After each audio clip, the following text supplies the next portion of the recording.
You were talking in your sleep. I hear the secrets that you keep when you're Good talking. morning. That's the romantics, of course. I make sure I gotta say that because I don't own the rights. Talking in your sleep. So you said you're talking in your sleep. Yes, apparently I was, and it was quite a conversation. Oh my god. From what I have, I don't know. I never talk in my sleep.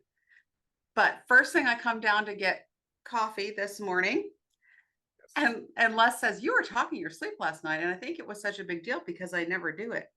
Yeah. I'm like, "Oh, that must be why I woke up not feeling very refreshed Ooh, you're because I was very tired. busy." You're tired. It's like when I used to see my dog would like twitch in his sleep. I go, "Are you chasing rabbits again?" Yeah, yeah. Oh, Kima's a big twitcher. that's it. She actually, her tongue slips out of her mouth and her paws are like, you know, doing a little jig, Oh and my her eyes are blinking. It's really Oh my sweet. God.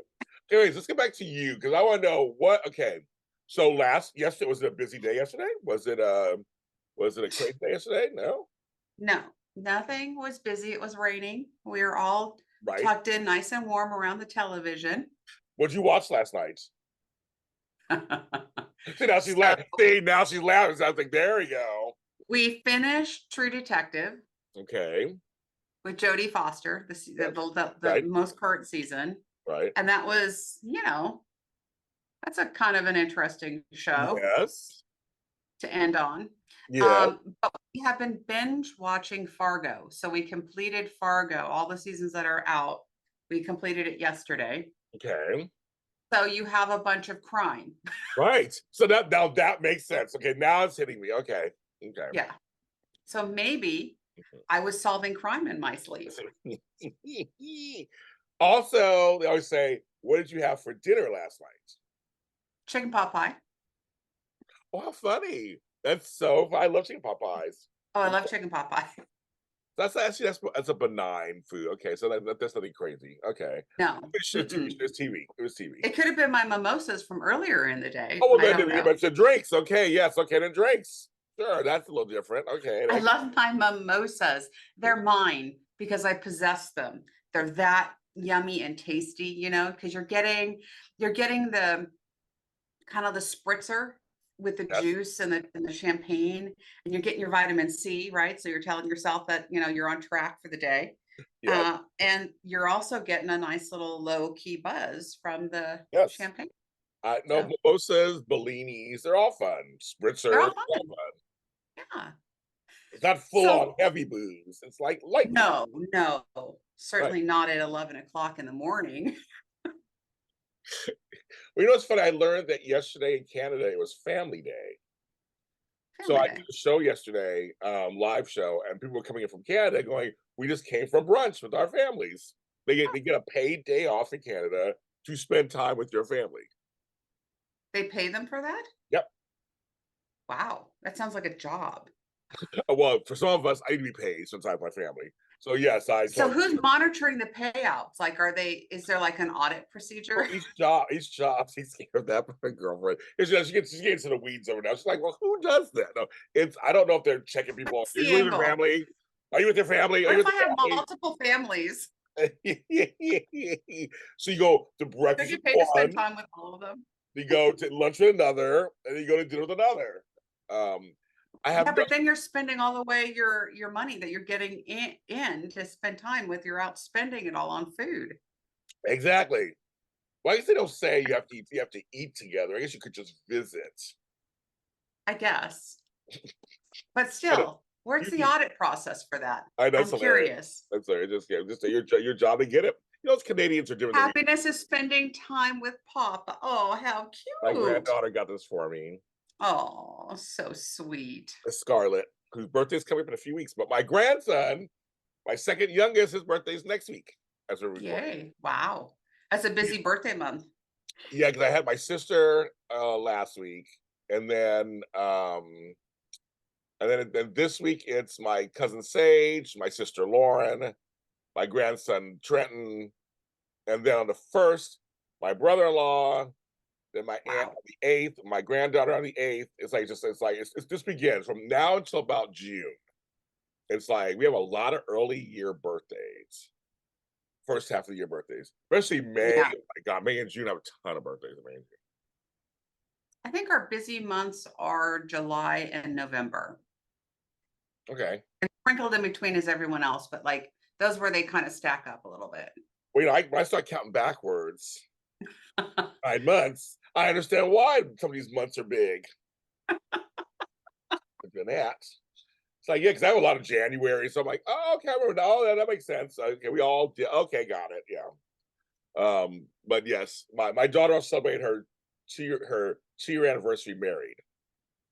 Um, Wow. so she wanted to get married before she had a baby, and she sure did. So she did. Yes, barely. But yeah, it was during the pandemic she got married. So I was like, yeah, that's a whole other story. But little Trent is the cutest, and Oh, I'm getting all his presents together so I can sit up there and send it to him. oh, Go to see him. I'll see him through FaceTime or whatever, but I won't go to see him in person. yeah. So how are you? You were in San Diego last week, right? I was a star. I was a You star. were what? I was a star. Your star?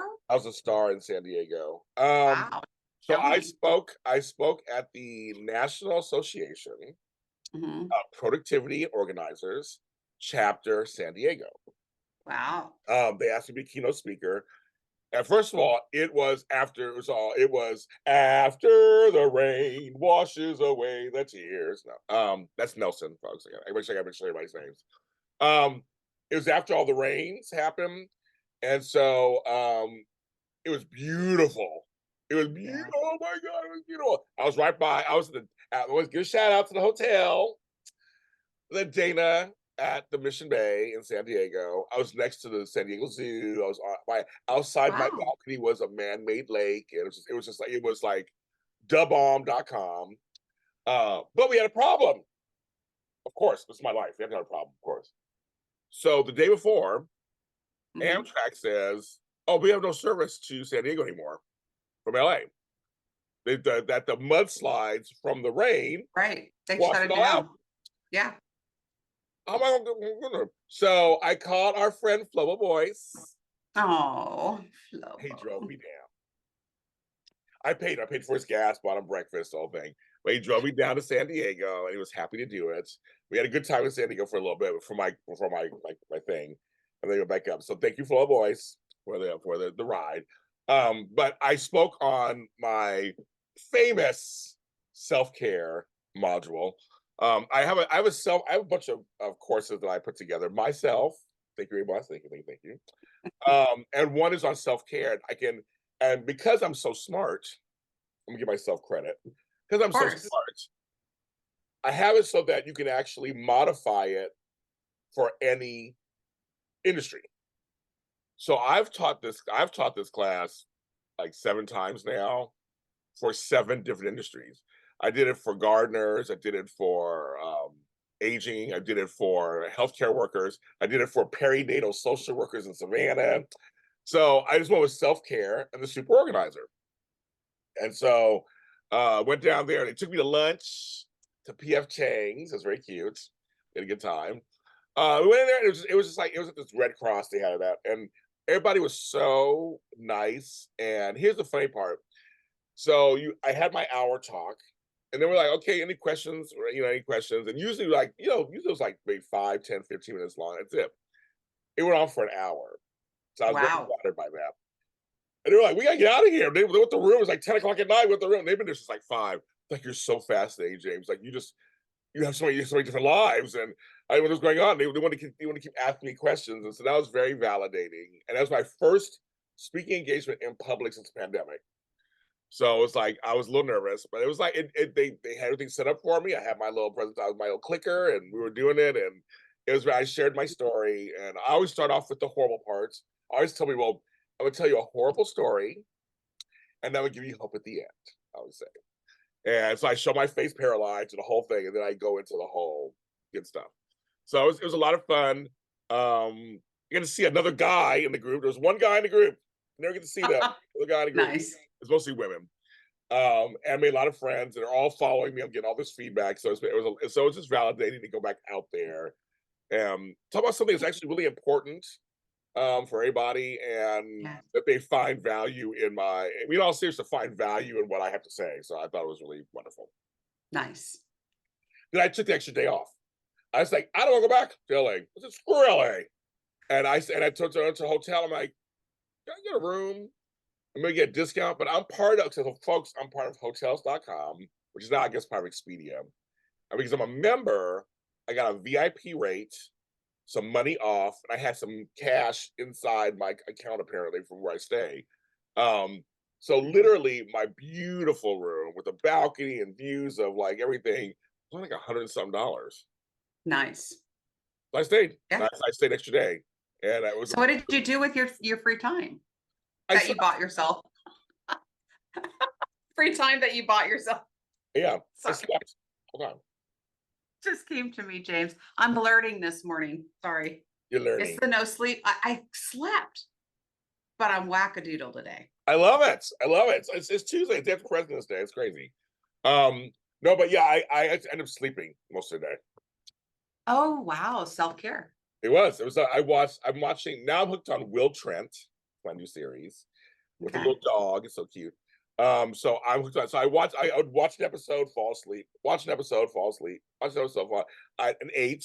I did that. I did that. So looked outside. All the windows open and the air coming. So it was totally self care. And then Wednesday morning, I had to take a train. I had to take a Metro Link to a bus in Irvine in Oceanside, a bus from Oceanside to Irvine, a Metro Link. It was crazy. They ran kind of smooth, actually. They ran kind of How smooth. long? How long did it take you to get home? 10,000 years. 10,000 tons of ice cream. It just felt like that, James. Oh, wait. Oh, wait. A sneeze. Hold on. I really don't want to do this on camera. Everybody wait. Everybody wait. Look to this, look to the light. Look to the light, Carol Ann. Good. Oh, that's the worst when you can feel it coming on. Sneeze, sneeze, sneeze, sneeze, sneeze, sneeze. No, Dang it. I was able to quash it. Oh, no, you let it out. You let it out. Let it out. No, it's when it comes out, it's not pretty. I'm not pretty sneezy. I'm a very dramatic sneezer. Oh, me too. Oh, let's see. That probably should be the title of our show, Dramatic Sneeze. Dramatic sneezer or Yeah. sneezing? No, I'm like dramatic sneezers. Sneezers. Yeah, I was too. I came back on Valentine's Day. And so of course when I got here, I hate Valentine's Day, it's another story. But I know. everything I know. well, you have a Valentine. I do. And we like less. So the thing is, everything's expensive. Yes. So even the car service went up. I S you not, trying to cuss folks, because she knows LA. So from downtown LA to Inglewood's about 10 miles. It's not really that far. Yeah. Downtown LA is actually not far from anything. It's like you can get to the valley from there, you can get to Hollywood. So it's not really. It's like it's kind of central. Normally for me, it would be. I mean, there's traffic. Yes, at 3 o'clock in the afternoon. Yeah, there's traffic already starting on the 110. It's already starting. Oh yeah. But normally it's like $20, maybe 25 at the most at that time. $67 one way was the cheapest. Wow. And I waited. I said, I'm like, and I have like called unlimited plus or whatever. So I get money off. I get first priority. Because I'm a star. I have all that stuff. Of course you are, James. But it didn't even help. It still didn't help. So I waited for a while. I was like, I'll just sit here and wait for a minute. And I had a client. It's rush hour in Los Angeles. Nothing helps. Nothing helps. And I had a client that evening, an organizing client that evening. And because she hates Valentine's Day too. We don't know Valentine's, we'll just work. I couldn't get to her. Because then when I got home, I got one for like $40. I'll pay 40, it's fine, whatever. I got home. Now, you know this, so you know this too. So folks, you understand, from Inglewood to Playa Vista is like 4 miles. Literally, it's like there's Inglewood, Culver City, Marina Del Rey, Playa Vista. We're like one little area. It normally costs me $20 to get to her place. And she usually pays it for me. So she'll add it, we'll build it into the thing.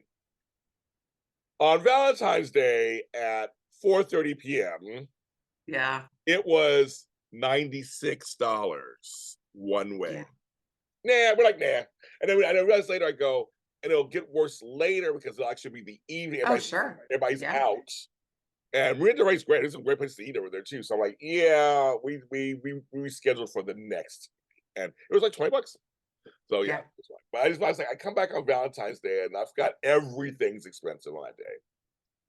Everything is artificially expensive on Valentine's Day. And, regardless if you have a Valentine or not, it's still expensive. Oh no, no, no, yeah. So, What you guys do for Valentine's Day? What you guys do?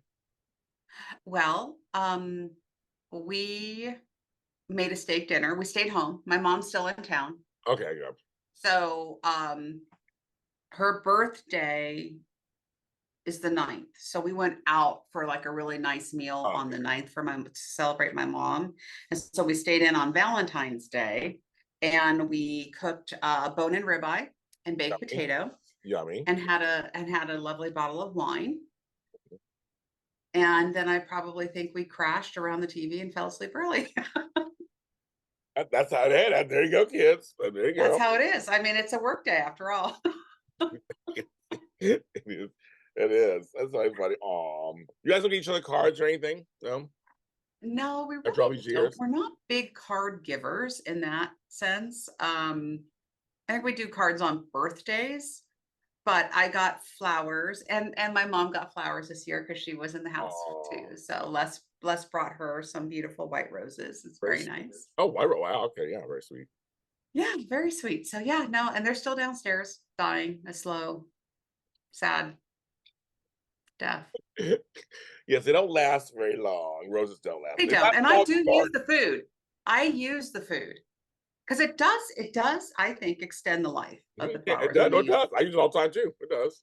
yeah, so I try. I do try and take care of the dying flowers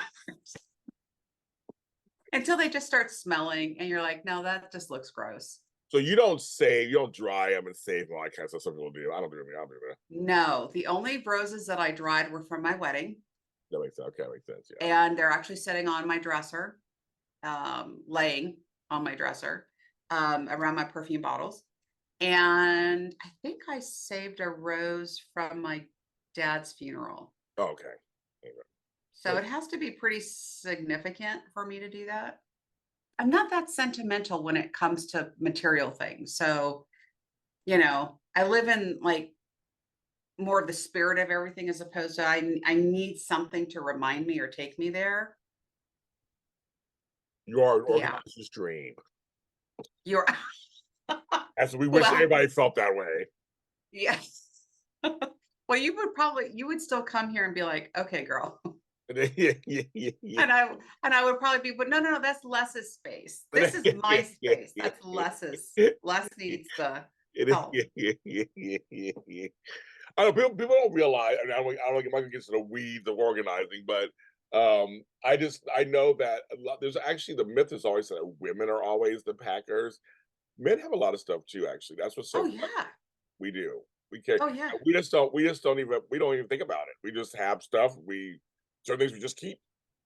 Next thing you Well, know. what I've noticed Les does is he'll just bring everything home with him and dump it somewhere, and then it just stays that place. And then I start peeling it away, going, "Hey, babe, do we really know we don't need this?" Because I'm not one of those um spouses or significant others that just starts throwing stuff away because it got left somewhere or I deem it not important because I don't, that's not right. You have to be respectful. But at the same time, I'm looking at the same pile and I'm going, babe, let's kind of like, what do you really want from this Right. pile of stuff that we brought home from our Colorado trip? And he'll go, oh, I really want that and that. Okay, fine. But what I've observed, and I don't know if it's true for you or other men, is that the nightstand becomes the dumping ground. Yeah. So if the wife is tired of seeing it, it just goes in a drawer somewhere. Yes. Yes. Yeah. So there's a thing called emotional labor. I will talk about this for a little bit because this is kind of a fun thing. And This is interesting. yes, I have friends in the business. My friend Regina Lark, I give her a shout out, Dr. Regina Lark, my girl, who she did a great TEDx talk on this. But emotional labor usually falls on the woman of the house, whether it's spouse, partner, wife, what do you want to call it. Where it's that thing where all of a sudden there's no ketchup in the house. And they're like, what happened? There's no ketchup. And everybody falls apart. It's like, because normally it's so unseen and just done, there's always ketchup in the house. Many times it's the woman who goes shopping and gets the ketchup, or tells the husband, can you go to the store and get ketchup on your way? Like, it fall and I think for folks listening, it can happen to men too. But I'm just saying that just a lot of times it falls on the women of the house, mother, grandmother, whatever, whoever it is, so it falls on. And the thing is, for men, we are like, I just want to please the woman and get her to stop yelling at me. So that's what happens with junk drawers, and that's what happens with hiding stuff. And they'll say, and the illusion that men are organized, like, no, they can be tidy and neat. Their area is cleaned up, because we're always taught by our mothers and stuff, clean your room. Just shove the stuff somewhere. It looks clean. The woman walks through. Oh, looks great. Okay, good, God, good. Until you start to go through stuff and go, what's going on? Not saying you don't know what's going on, but that's what men are just like, I gotta fix it. We're fixers. So let's fix it. Yes, you are fixers. We are. I've learned that. In fact, there are times when I have had to say, I don't need you to fix this. Yes. I just need you to listen. Yes. And that's a tough one for men, because their brains start immediately going, how can I fix this? How can I fix this? How can I stop this? How can I do whatever it is? The how can I kicks in almost immediately. And so there's there's an emotional disconnect, and women feel it. Like when the men start spinning in their brain, how am I going to fix this? And I'm just needing him to like see me, feel me, console me, talk to me, give me a little nugget, something I can hold on to, and so sometimes I will catch that in the moment when I'm not too far gone into my whatever. And then, and he looks at me like a deer in headlights sometimes, because it's like, well, wait, that's my job. Aren't you coming to me to fix this? Right? Because a lot of that's kind of been the traditional relationships. The husband is the fixer and the wife is a caregiver. Yeah. So it's an interesting dynamic that I see in my relationship with Les, and I'm sure everyone else out there in any kind of relationship. You're going to have a dominant person, and usually, the dominance means that they are the fixer, the taker care, all of that stuff. So it's interesting relationships. I always say this: having daughters taught me how to not try to fix everything. Right. Because I never had sons, but I mean, I have grandsons and I have a granddaughter, so I'm seeing the difference. The grandsons want me to fix it. My granddaughters, like my daughters, they want to talk about it. Yeah. They just want to sit in it. They don't want anybody to they don't want to right away. Don't tell me what I should have do, or should I, they don't want to hear that. Where boys Yeah. like, just tell us what should I did. Okay, got it. And yes, there's some difference. That's not, I'm stereotyping and generalizing. I mean, but a lot of it is true. It just is. And I just say I have become a better listener, emotional listener, because I have daughters. Right. And I think sometimes when you jump in to fix it, you're cutting off that person who's come to you. And I think that, before just jumping in, ask a question, right? Engage, I guess. There's some level of engagement that I think a lot of women are looking for when they're reaching out and sharing an issue, a problem, whatever it is. It's just not so much just fix it yet. It's, engage, ask a question. How are you feeling about that? How did that happen? What, you know, so that we have an opportunity to filter and like get it out, talk it through, like you had said. And then you can offer suggestions. But if you jump right in like, hey, babe, don't worry, like almost dismissive in a sense, but not intentionally dismissive. Hey, I got this. Let me help you fix this. Or this is what I would do. And you're like, wait, I didn't want that yet. So I think timing is everything when you have a fixer in the conversation. Is just hold the fix, let the people express themselves, and then jump in with solutions when that person feels like they've been heard. I'm sorry, I'm cleaning my monitor right now, folks who are listening. Well, it's funny, certain light, like I've been talking and I'm looking and I'm like, oh, there's something on my monitor and I'll never see it again. So I have to in the moment. Oh, okay, do it. Yeah, do it. 'Cause you don't see anything on this side. Even clear over here. Don't see anything. No, but no, what you say? You said it earlier. You said we want to be seen and heard, and I think that's what it was. Just validation first. Let us talk. Listen. Give us some like, okay, I understand what you just said. Got it. I'm so sorry it happened. Just some words of encouragement first. Is there anything I would just say? Is there anything I can do, or is there Yeah, anything? I stopped giving advice off the cuff anymore. I'm like, unless somebody asks for right. it. Yes. I mean, there's some folks just automatically just in there, and I'm like, no, I'm here to listen, and you tell me what's going on. And if you want me to respond or say anything, you want a conversation, I will do it. If you just want me to listen and be a sounding board, where some people just want that, or if you want something specific from me, it may not be it may not be advice on that. It may be like, I was thinking because of this. I was thinking, what are your thoughts on blank? Maybe another job situation or a relationship. I mean, it's like, oh, okay, and I can talk about that. So I like try to listen to see what I actually teach a course on active listening. That was very popular also that I learned in coaching school. I needed that for my divorce coaching, especially when I was in that course.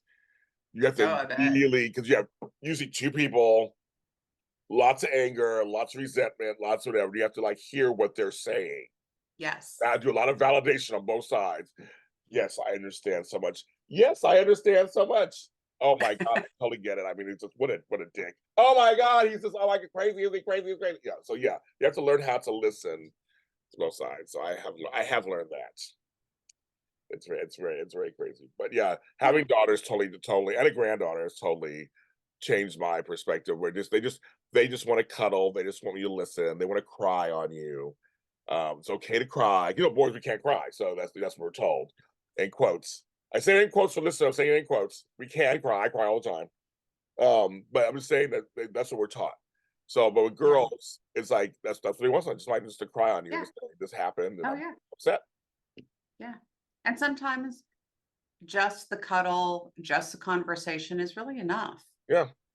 to get through it. And then people don't walk away angry or feeling misunderstood or feeling overlooked or all of that. Like you can avoid all the negativity, it just listening, waiting, Yeah. and I like that. That's a, hey, what can I do? Or do you need something specific from me? I think that's a great question. I always say that. Because sometimes I'm in a conversation with friends or family and I'm like thinking to myself, as I'm listening and taking it in, I'm like, I think they want me to do something, Right. right? Right. You get that sense of like they're talking to me like they're going somewhere, but they're not quite ready to say it, or they're still figuring it out in their brain. That's a great one. I think I'm going to use it. I'll call it the James special. The James special. But There's but something but specific. it works. And I learned that also being a caregiver and asking for help, or people looking around saying, I Yeah. was like, I just, or other people who are going through problems, like, what do you need from me? Like, what do you, and then, Right. what do you need from me? Because you throw it back on them, then they have the opening to actually ask you or tell you whatever their truth is or whatever it is. Right. Then you can go from there. You just go, okay, got it. And it's like, yeah, because it's all you're right. It's all about being scared to say things sometimes, or how do I phrase, or can I say this? You want to open it up, so it's like, no, you can say it, you can ask it, whether it's gonna happen or not depends, but it's like you can ask, you can totally you can ask anything, and see what happens. Yeah. It's kinda crazy. Yeah. So that's one of my things. I like phrases. I'm a big wordsmith. I love words and phrases. Things like, that doesn't work for me anymore. I say that instead of other things. There's certain things that I use in my life that I like those phrases work. They actually like You know what I think we should work on? what should we work on. I think that we should work on, and this is being influenced by something I'm going through in my business Okay. right now, is how do you kindly, but also very well, with a lot of clarity, move away from a client who is bad for your business. And that client may be an influencer. So you don't want to burn the bridge. You don't want to upset the person. but clearly where there's like a little friction or they need something from you that you just can't simply give them. And it creates tension. And that's what I need, Mr. Wordsmith. I have a thing. I already have an answer for that. Oh, you already have it? On this My show. goodness, folks. Well, James I is on answer. top of his game. I already have some. Like I've had to do that actually. So I do. Can you share with us? So they our time period. We're actually out of time, kids. So maybe our next Oh, episode we'll talk about it. So, but I do have some. I do have something. This is coffee and conversation. you're so mean today. With James and Melissa. we want to thank you so much. This episode, Convo 72. We're moving along. We get to 100 at some point. Thanks to all the listeners and watchers who've been telling me they love the show and then Oh, it's getting a little more attention. So I'm loving the numbers. Thank you so much. We have conversations. Just grab your coffee or tea or water or protein shake, whatever it is in the morning, and join us for the conversation. We are mimosa. mimosa. Oh yeah, mimosa. That's right. Bellini, whatever we would do.